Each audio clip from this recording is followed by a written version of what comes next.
আরেকটা হচ্ছে যে এটা আমরা সমানভাবে বন্টন করার চেষ্টা করব শহর আর এর মধ্যে, এবং এটা আমি আজকের থেকে পার্সোনালি মনিটর করব। বিষয়টাকে তদন্ত করার জন্য আমরা বুয়েটের pro vice chancellor Abdul Hasib চৌধুরীকে আহ্বায়ক করে একটা কমিটি করেছি। সেখানে বুয়েটের আরেকজন অধ্যাপক আছেন মেকানিক্যাল ইঞ্জিনিয়ার ডক্টর মোহাম্মদ এহসান, উনি এটার সদস্য। তারপরে হচ্ছে যে ওখানে একটা ওই কি বলে যে কাস্টমারদের কি পরিস্থিতি হয়েছে এবং কে কীভাবে ইয়ে হয়েছে, সেই জন্য আমরা অতিরিক্ত বিভাগীয় কমিশনার রাজস্বকে এনেছি। তারপরে হচ্ছে যে পল্লী বিদ্যুতায়ন বোর্ডের গ্রাহকদের কি অবস্থা, তাদের কি, সেটার জন্য আমরা পল্লী বিদ্যুতায়ন বোর্ডের একজন সদস্যকে নিয়েছি। তারপর West zone power distribution company যারা ওখানে ওনাকে করছি। তারপরে হচ্ছে আমরা কে বলে যে বিদ্যুৎ উন্নয়ন বোর্ডের একজনকে নেওয়া হয়েছে, এবং পিজিসিবির একজনকে, এবং এই বিদ্যুৎ বিভাগের একজনকে 7 সদস্যের, তার মধ্যে এই 8 সদস্যের, তার মধ্যে একজন ওই যে আমাদের বিদ্যুৎ বিভাগের যে সহকারী সচিব, সিনিয়র সহকারী সচিব, তিনি সদস্য। আচ্ছা, এই কমিটির যে কার্যপরিধি হবে গ্রিড বিপর্যয়ের কারণ নির্ণয়, গ্রিড বিপর্যয়ের ক্ষেত্রে ব্যক্তি বা প্রতিষ্ঠানের দায় নির্ধারণ, ভবিষ্যতে গ্রিড বিপর্যয় পরিহারের লক্ষ্যে সুপারিশ প্রদান। কমিটি প্রয়োজনে এক বা একাধিক সদস্যকে কয়েক করতে পারবে, এবং কমিটি আগামী 7 কর্মদিবসের মধ্যে, কারণ ওনারা হয়তো ফিল্ডে যাবেন, খুলনাতে বরিশালে যাবেন, কমিটি আগামী 7 দিবসের মধ্যে সুপারিশ সহ প্রতিবেদন দাখিল করবে। আমরা কিন্তু বিদ্যুৎ বিভাগের কাউকে প্রদান করি না। এবং আপনি যদি এখানে দেখেন যে যে এখানে বিদ্যুৎ বিভাগের যেরকম লোক আছে, বিদ্যুৎ বিভাগের বাইরের লোক অনেক, বুঝতে পারছেন? তো ওই জন্য আমরা এমনভাবে করছি যে এটা কেউ যাতে ওই দায় এড়াতে না পারে আর কি। এইটা যদি ওই যে যদি ফেলিওর হয়ে থাকে, যারা গ্রিড ম্যানেজমেন্ট করেন তাদের যদি ফেলিওর হয়ে থাকে, সেটাও আমরা আইডেন্টিফাই করবো। আচ্ছা, আরেকটা জিনিস হচ্ছে যে যেটা উনি বললেন যে আসলে কিছুটা অগ্রগতি হয়েছে, একদম যে হয় না তা না, নাহলে তো পুরো দেশে গ্রিড ফেল হতো। এর মানে হচ্ছে যে ওনারা এটাকে আইসোলেট করতে পারছেন, এবং এইটা আরও যাতে কীভাবে ইমপ্রুভ করা যায়, এটা যাতে আরও লিমিট করা যায়। যেমন ধরেন এই যে এইবার তো হলো 2টা যে এটা আইসোলেট করছে, কিন্তু বরিশাল এবং বরিশাল এবং খুলনা, তো এখন এইটাকে আরও ফার্দার করা যায় কিনা, আরও এটাকে কম জায়গায় ছোট করা যায় কিনা, সেটা কিন্তু এখন আমরা করব, এবং সেটার জন্য আমরা পদক্ষেপ নেব।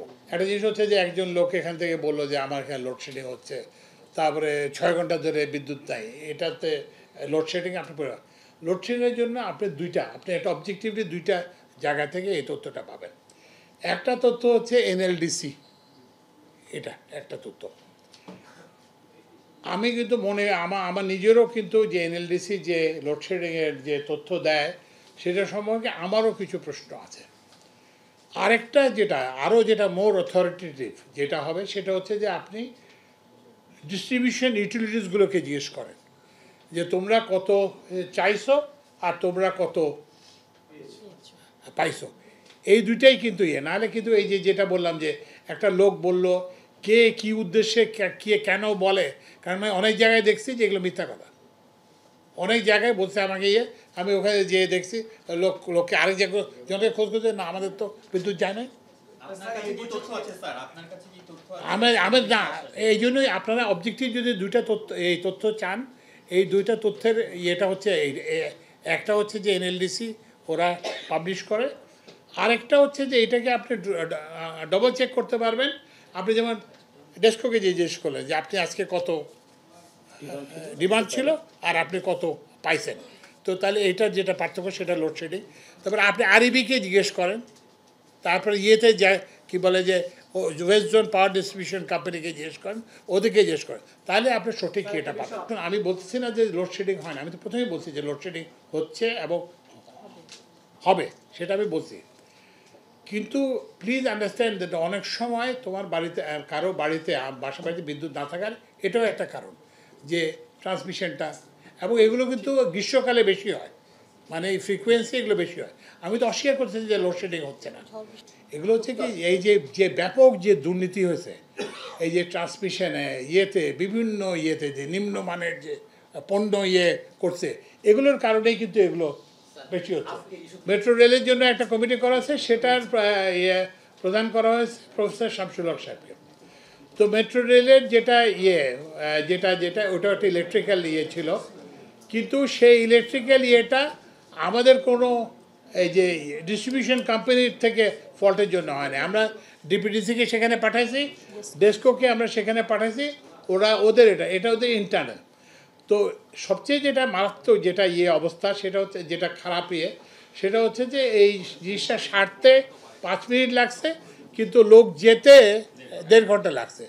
তো এই জন্য আমরা একটা ব্যবস্থা নিচ্ছি যে আজকে যে মেট্রো রেলের এমডি এখানে ছিল যে 10 to 15 মিনিটসের মধ্যে রেসপন্স করতে পারতে হবে। তো ওই জন্য আমরা একটা 6টা ইমিডিয়েটলি আজকেই নির্দেশ দেওয়া হচ্ছে যে 6টা করবে, ওরা যাতে ম্যাক্সিমাম 10 to 15 মিনিটসের মধ্যে রেসপন্ড করতে পারে। যেটা নির্দেশ দেওয়া হচ্ছে যে ওই যে শহর গ্রামের মধ্যে হবে না, যে আমি বলছি যে লোডশেডিং এটা সমানভাবে করতে হবে। আমরা এটা পরিষ্কার নির্দেশ দিচ্ছি যে এটা সমানভাবে করতে হবে। এটা হলো 1 নম্বর। আর একটা যেটা দ্বিতীয় যে প্রশ্নটা সেটা হচ্ছে যে আমরা কী বলে 16,500 পর্যন্ত, মানে আমরা 16,500 পর্যন্ত আমরা এখন পর্যন্ত উৎপাদন জেনারেশন করছি। তো এখন এরপরে যদি ডিমান্ড তো আরও বাড়বে। আমরা তো বলছি যে ডিপেন্ডিং অন ওই যে টেম্পারেচার উপরে এটা 18,000 পর্যন্ত যেতে পারে। আপনারা জানেন যে বিপিডিবির তো আর্থিকভাবে লোকসানি প্রতিষ্ঠান।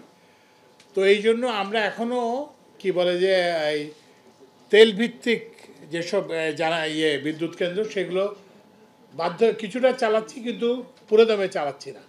কিন্তু যখন আরও যদি ডিমান্ড বাড়ে তখন আমরা তেলভিত্তিক বিদ্যুৎ কেন্দ্র আরও চালাবো।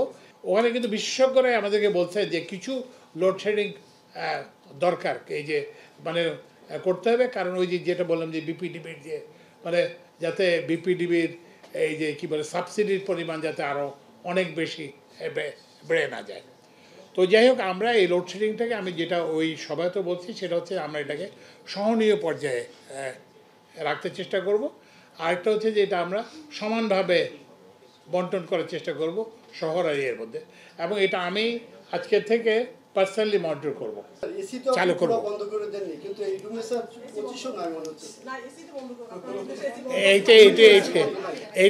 এইটাই তো আপনাদেরকে বলতে হবে। সেটা হচ্ছে যে আমি কিন্তু এসি ব্যবহার করি না, বুঝছেন। এসি এই যে কালকে স্থপতি ইনস্টিটিউটের একটা গেছিলাম, যে কি বলে ওদের একটা ওই থিসিস তো ওখানে ওই যে সবাই হচ্ছে যে এই যে ঘর বন্ধ করে আলো করবেন, তারপরে ঘর বন্ধ করে বাইরের বাতাস বন্ধ করে এসি ছাড়বেন। আর আমাদের তো আসলে সেই সামর্থ্য নাই। এই সত্য কথাটা তো আপনাকে কেউ বলে না। যে হারে আমরা এয়ার কন্ডিশনার দিছি সেই হারে তো আমাদের বিদ্যুৎ দেওয়ার সক্ষমতা নাই। আমাদের যদি ইভেন সক্ষমতা থাকে, উৎপাদনের সক্ষমতা থাকে, আমাদের আর্থিক সক্ষমতা তো নাই।